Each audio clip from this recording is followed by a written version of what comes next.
What's up, guys? It is Jonathan with One Big Impact. I want to talk about something really quick that a lot of people ask me, and a lot of people have quite a bit of confusion when they start training with me. My head looks really fat right there. Does it look less fat right there? They ask me, how many calories do I need to be able to achieve what I'm trying to achieve? So first of all, that's a loaded question. It all depends on your goal. What is your goal? Are you trying to lose weight? Are you trying to build muscle? Are you trying to gain weight? Are you trying to recomposition your body? Are you trying to be strong as you possibly can? Are you trying to, what is your main objective? If you came to me right now and you said, Jonathan, this is the one thing I want to achieve. Well, answer me that. What would it be? So if you first came to me and your first objective, I'm going to put my tripod up, was, Jonathan, I want to lose weight. I came to you because I want to lose weight. Well, if that's the case, that's fine, and that's great, and that's dandy. The first thing I would need to do is assess where you're at with your current goals, where you're at with your current weight and with your current calories. So if you're currently eating 2,000 calories a day, and you are, a 200-pound person or whatever, and you're not losing weight, well, a lot of different things could be in play. It's not just about calories, but we're just going to talk about calories and try to get as much information out as we possibly can about this. So the first thing that I would do is say, how many calories are you eating on a regular basis? Once I find out how many calories you're eating, I say, okay, is this too low? Is it too high? If you go to the internet, okay, this can be pretty easy. This is a good starting point. I don't like all the trying to do all the my body weight times 13, my body weight times 11, my body weight times 14. All that's a bunch of bullshit, okay? The reason being is because it's just too complicated for most people. If you're a bodybuilder, then yeah, maybe that's great. And you know what the hell you're talking about. So if we take in, we're looking here at a BMR calculator. You go to bmrcalculator.net, and all you do is simply put in your age. So we'll say 40 years old. I'm 40, I'm a male. It's debatable. No, I'm just kidding. It's not debatable. 5'9" and 300 pounds. So at that, it says to be able to be where I'm at, okay, at my current weight, 2,200 calories a day, just to kind of stay on there. That basal metabolic rate is what I need to just kind of stay where I'm at. Like, I can go above that, probably.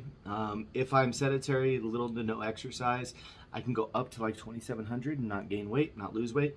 If I exercise 1 to 3 times a week, I'm going to go to 3,100.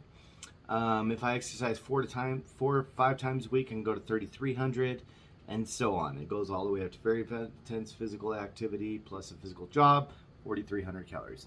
I don't have that, so I probably daily exercise or intense exercise 3 to 4 times per week, probably around 3,500.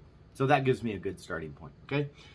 So if I'm trying to sustain basically where I'm at and I'm going to strength train, probably 3,500 calories is good. As long as I'm not gaining weight, I'm not losing weight, I'm staying right there. And then it goes further into like macronutrients and stuff, of course. How many carbs do you have? How much protein do you have? How much this do you have? But we'll leave that for another video. If you want to see another video on carbs and protein and fat breakdowns, as far as like for what your specific goal is, then please feel free to ask. But if I'm 40 years old, I'm a male, I'm 5'9", 300 pounds, and I want to stay where I'm at, I can go up to 3,500 calories. Maybe on the low end, if I don't want to lose weight, 2,200 calories.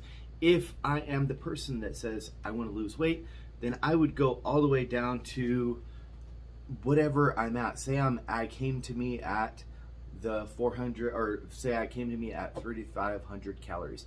If you came to me at 3,500 calories, my first line of defense would be, okay, I need to get you just slightly below that and see if we start losing weight. So what that means is if you're at 3,500 calories and you're not losing weight, I can chop you off by 250 calories, or I could do 200 calories or 80 calories. The big thing is that you don't want to drop all your calories out at once, just being ridiculous and eating basically nothing, because your body's going to adapt to that. And your body's going to adapt to that by saying, we don't need to lose weight anymore. We're content. We can live or sustain our body style at 1,200 calories. Now, am I going to lose weight at that? Initially, probably yes. But your body will hit a breaking point to where it won't go any further than that, which can really suck. So you have to be really careful with that. So if a weight loss client came to me at 3,500 calories and I knew their BMR was 2200, guess what? That's the perfect scenario because you're eating too much, which is great when you start dieting, because then you can still have quite a bit of food and you're not like starving yourself out. So I would drop it down to maybe 3,200 calories, 3,250 calories, and see where we go from there. Now, on the other spectrum, if you don't lose weight at that, you wait 4 or 5 days, nothing, okay, drop it out by 80. The initial drop would be probably pretty substantial, and then I would drop it down by 80. But I personally, as a trainer, I don't want to just drop your calories out.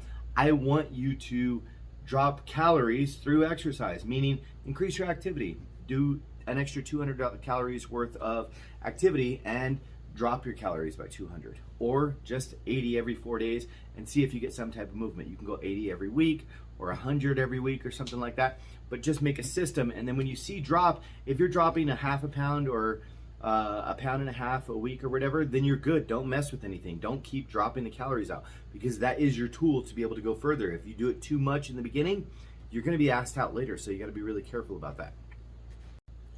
If your goal is to gain weight, do the reverse. If you're at 2,000 calories and you need to be at 2,200, get to 2,200. See if anything happens. You don't want to gain more than like a half a pound to a pound a week. Otherwise, you're just putting on massive amounts of body fat and you're just going to get ridiculous. But if it stops and you don't continue to gain weight, then maybe you need to increase by 80 or 100 or something like that. Also, in the reverse of the other one, be careful. You don't want to put on too much calories too fast or too much weight too fast, because then it just gets put as body fat. If you're trying to gain muscle, put yourself in a 250 calorie surplus. It doesn't have to be huge. It doesn't have to be massive. If you're not putting on weight there, if you're an ectomorph and really super skinny and painfully hard to eat, then you're probably going to have to force feed yourself, drink some milk, eggs, and stuff like that, and bring your calories up. Be patient. Be slow. If you have questions, ask. Don't be afraid to ask. The only stupid question you ask is the one you don't ask. I'm sure there could be tons of other things that I could cover in this video, but in the gist of it, go slow. Use those tiny little increment changes and just trust the process. It's going to take time. It's not going to happen overnight. Love what's going on. Check us out on Facebook. Our group is called Healthy Living for Healthy Life. Instagram at One Big Impact.